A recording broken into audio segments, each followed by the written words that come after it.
না, ইনজেকশন দিবে না, সে দিবে আমাকে লিকুইড কিছু পানি, জাকি দিয়া 10 বার এর পরে পানি পান করো ফোটা ফোটা।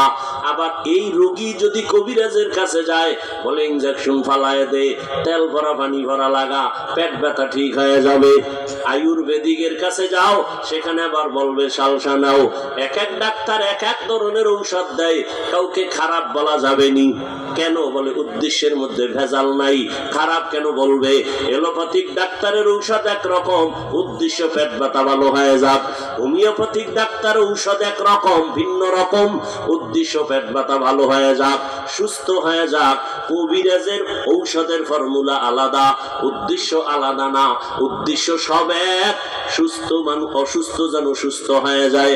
তাবলীগওয়ালারা দিন নাই রাত নাই খেদমত করে, পথ তাদের এক, যদিও ভিন্ন ফর্মুলা ঔষধ দেয়, পীর সাহেবরা ভিন্ন দেয়, উদ্দেশ্য সবার এক। আল্লাহ ভোলা মানুষগুলো যেন আল্লাহ ওয়ালা হয়ে যায়। যাদের টুপি নাই, যারা টুপি উঠায়, সবাই বেনামাজির থেকে নামাজি হয়ে যাবে। এই কারণেই দেখা যায় তুমি বয়া বয়া গবেষণা কইরা কইরা কম্পিউটারে হিসাব মেলাও, তাবলীগের এই দোষ, পীর মুরিদের এই দোষ, চরমনের এই অপরাধ, উজানির এই অপরাধ।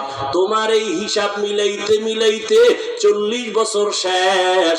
আর তাবলীগের মেহনতে, পীরের মেহনতে, চরমনাই উজানির মেহনতে, নানুপুর বাহাদুরপুরদের মেহনতে, আহলে হকদের মেহনতে লক্ষ লক্ষ লক্ষ লক্ষ হুজুর না, আলিফ বাতা পড়ুয়া না, জেনারেল লাইনের পড়ুয়া বহু মুসলমান বেনামাজির থেকে নামাজি হয়েছে, দাড়িবিহীন থেকে দাড়িওয়ালা হয়েছে। তুমি হিসাব মিলাইতে মিলাইতে তোমার নামাজের চিন্তা নাই, দাড়ির খবর নাই, পর্দার খবর নাই, হালালের খবর নাই, চরমনের বিরোধিতা, উজানির বিরোধিতা, অমুক পীরের বিরোধিতা, অমুক দলের বিরোধিতা, কওমি মাদ্রাসার বিরোধিতা, দেওবন্দীদের বিরোধিতা, তাবলীগের বিরোধিতা করতে করতে করতে করতে না তোমার ফরজ ইবাদত ঠিক আছে, না তোমার নফল ঠিক আছে, এর মধ্যে আজরাইলের সাথে মোলাকাত।